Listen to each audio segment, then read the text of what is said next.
Guten Morgen, es ist Sonntag, der 10. November 20.07 Uhr. Ich habe jetzt meine 7 Sachen zusammengepackt, inklusive Gisel, also nie zurückgelassen. Die Nacht war kälter als die Vorstellung.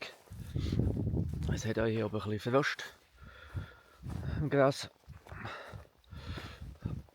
Aber ich hatte einen schön warmen Schlafsack. Fies habe ich es gerade am Morgen ein bisschen gemerkt, aber sonst ist es gut gegangen. Jetzt gehe ich ab auf Meglesalp zum Morgenessen. Wie gesagt, ich habe kein Wasser mehr. Ich konnte zum Morgen machen. Stengo habe ich gerade gegessen. Das ist alles. Ja. Jetzt gehen wir auf Meglesalp ab. Nachher auf ein Sentis. Danke, vor dem Mittag sollten wir schon da oben sein. Ja. Gut.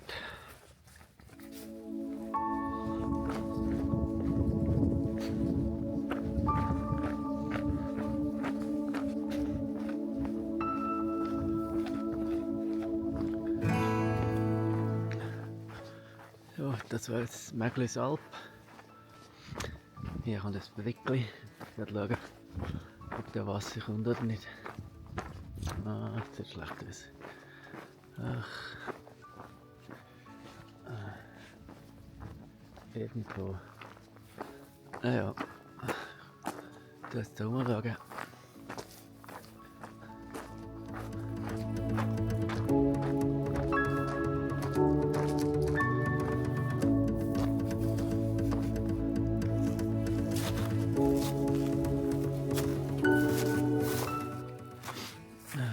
Ich schaue, ob unter der Eisschicht noch Wasser ist. Sonst hat es nie alle Brunnen sind abgestellt. Momentan bin ich noch nicht so durstig. Aber etwas Wasser wäre halt gleich nicht schlecht.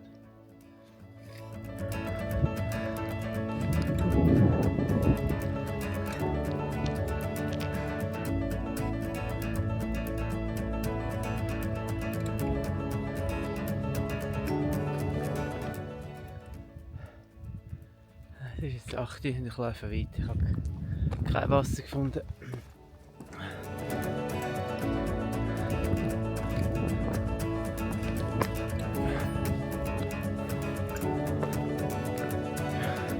Aber ich bin findig geworden. Es hat Wasser, aber ich muss jetzt noch schauen, was für ein Zustand dass ich es kann.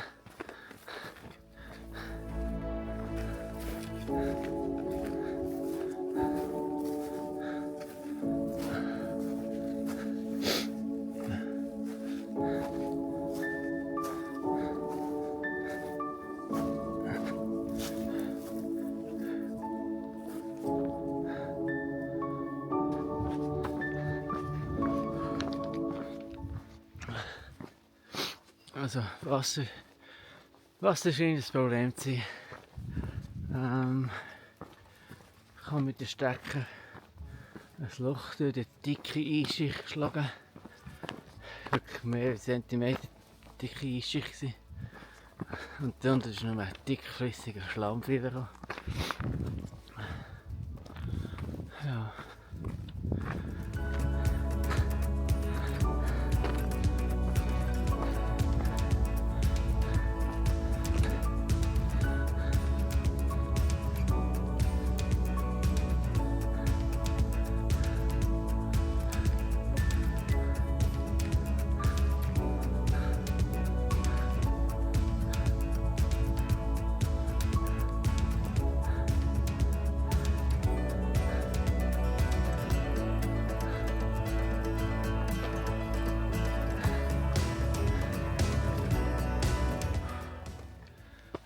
Also, da oben war jetzt der Rotsteinpass mit der Rotsteinhütte.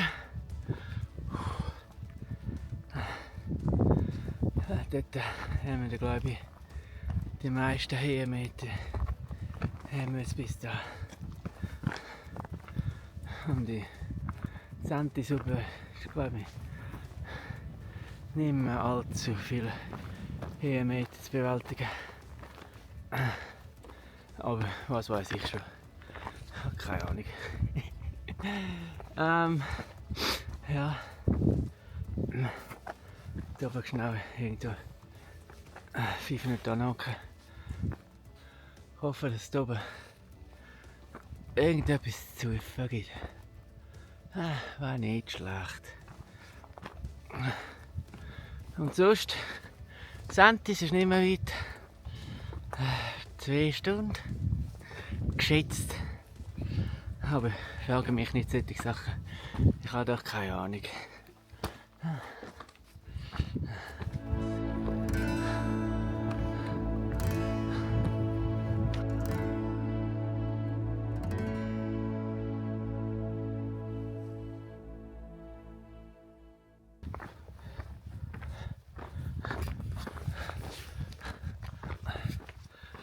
Also das war es mit dem Rotsteinpass. Dort ist zu komplett. Jenes Notlage nicht. Und von hier zum Santisuppe ist es 1 Stunde und 35. Es ist jetzt 8:45. Da sind wir kurz vor der Elfrette. Das kommt gut. Bis der halt es aus. Aber da gibt es etwas.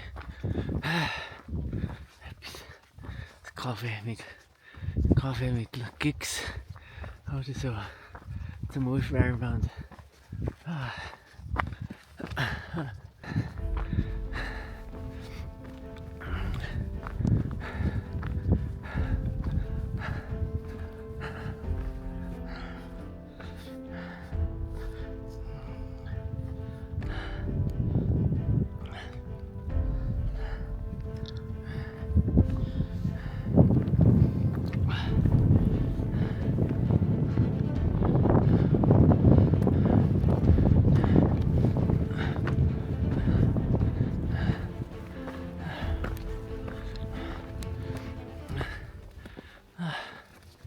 Das kleine Gipfel steht jetzt am Weg zwischen mir und dem Sentis. Von weitem hat es recht abenteuerlich ausgesehen, aber hier sieht es eigentlich nicht so gefährlich oder ausgesetzt aus.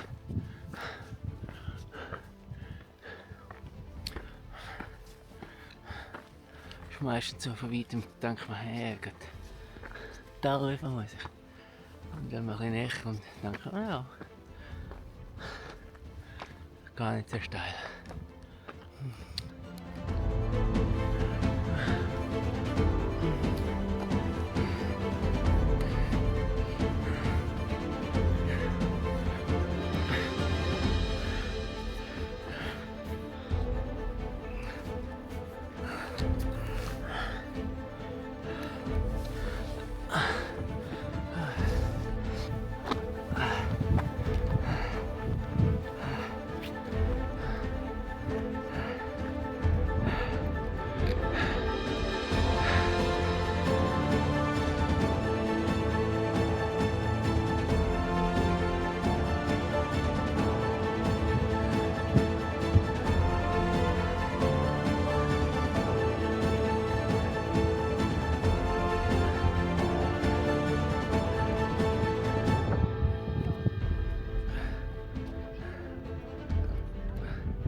Schnee lutschen.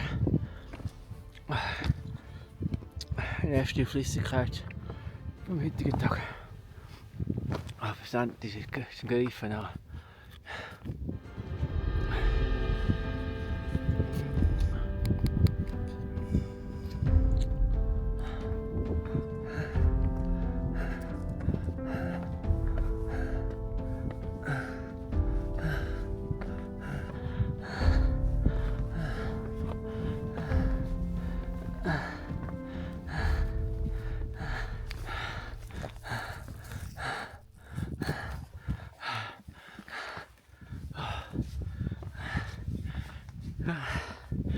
ist jetzt 20 ab 10 Uhr. Und ich bin jetzt gerade oben auf dem Sentis. Das war der strengste Witz. Ich bin am meisten schnell hier. Aber ich habe schon einige Kilometer hinter mir. Und jetzt seit der Öffnung schon erst 6 und mit diesen Seilen ausgesetzt zu stellen. 2-3 Orte habe ich schon nicht verloren. So. Jetzt gibt es etwas zu trinken. Und danach ich die Aussicht genießen. Gipfelbachitag. Und dann habe ich gedacht, nehme ich die Bahn ab.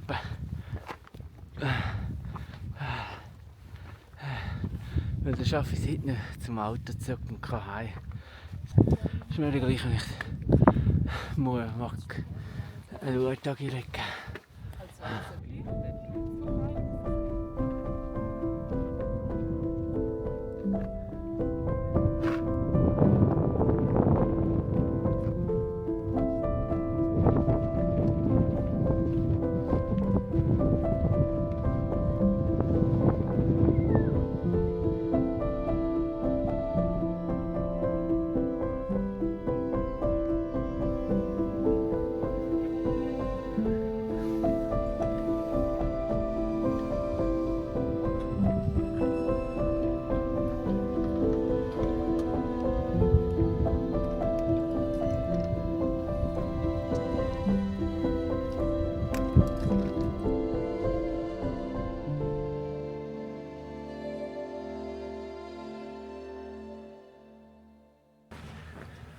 Es war jetzt gerade 12 Uhr und ich bin ab vom Sentis.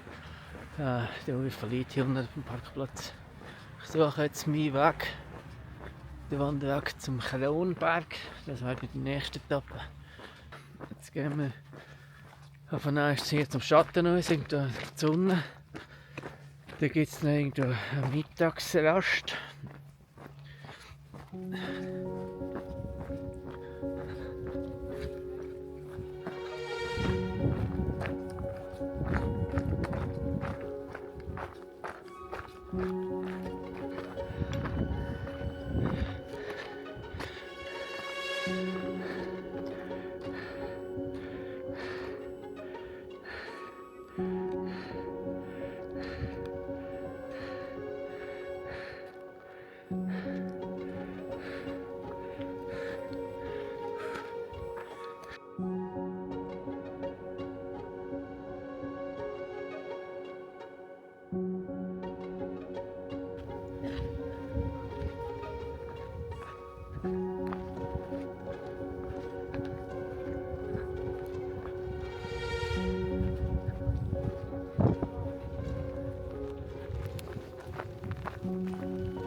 Es war jetzt 1:30 und ich bin gerade vom Kronberg ein bisschen ab. Es war ein Haufen los. Und ich gucke jetzt hier nur hin und esse zum Mittag. Ja, ausser Snickers und Farmstängel habe ich nicht gegessen heute. Dann hocken wir jetzt auch ein bisschen.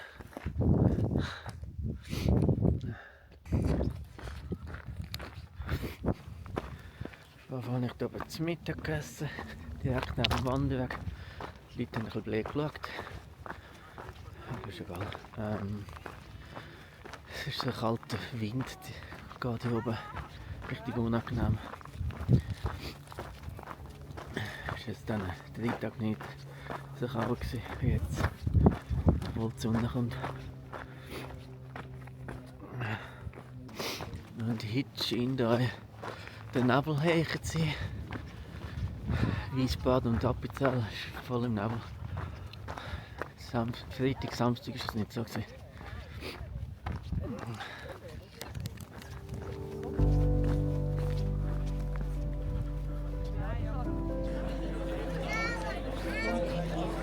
Kommt gleich eine.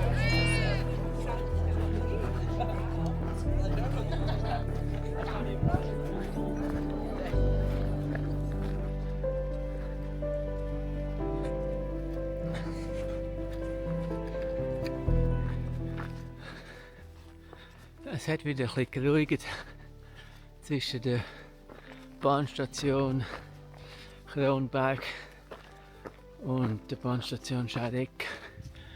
Hat es einen Haufen Leute unterwegs gehabt. Auch in beiden Restaurants hat es einen Haufen Leute gehabt. Sind alle ob sie im Nebel an die Sonne. Und es zieht auch nicht mehr so fest wie da oben.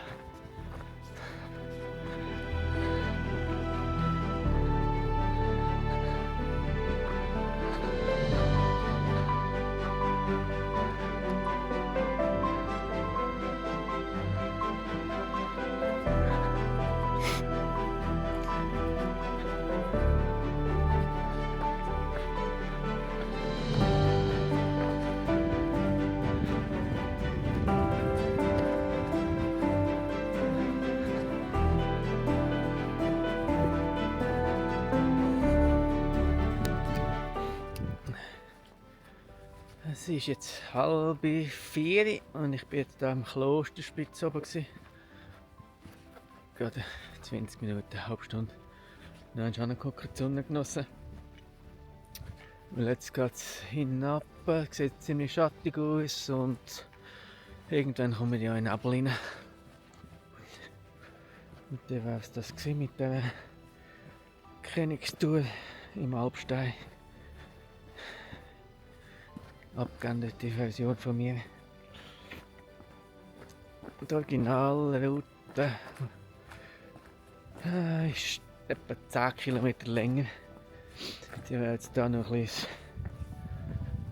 Appenzeller Hügelland raus und hat so eine Schleife gemacht. Die spare ich mir jetzt. Ja.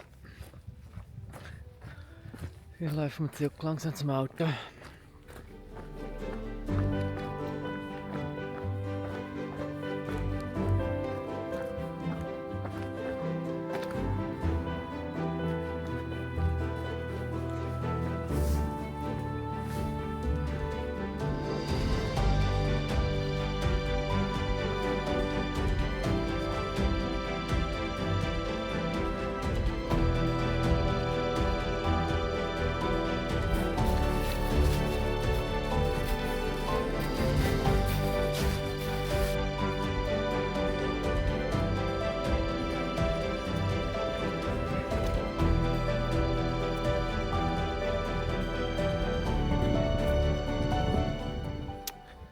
So, jetzt haben wir den Salat. Also den Nebel. Ja, Salat ist auch nicht gut.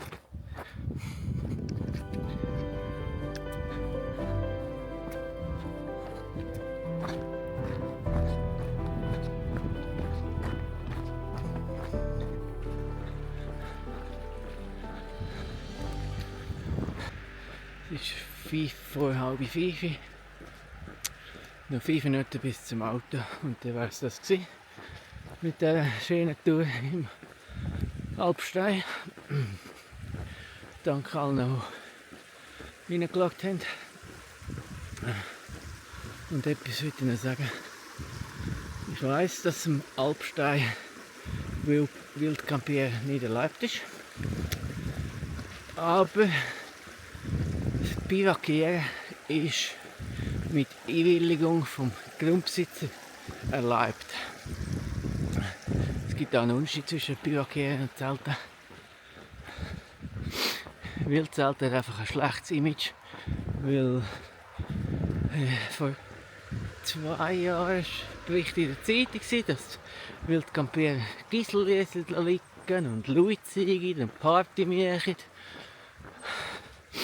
Ja, aber es sind nicht alle so. Und eben das Bivakieren ist erlaubt. Die Alpen, wo ich vorbeigelaufen bin, wo ich bivakiert habe in der Nähe, die sind alle nicht mehr besetzt im November. Die Bauern sind schon lange im Tal. Also konnte ich niemanden fragen. Und auch Bergrestaurants sind zu gewesen. Und im November hat sich jetzt wirklich niemand angestellt. Und ich weiss, wie man sich verhält in den Bergen. dass man den Abfall wieder mitnimmt und so.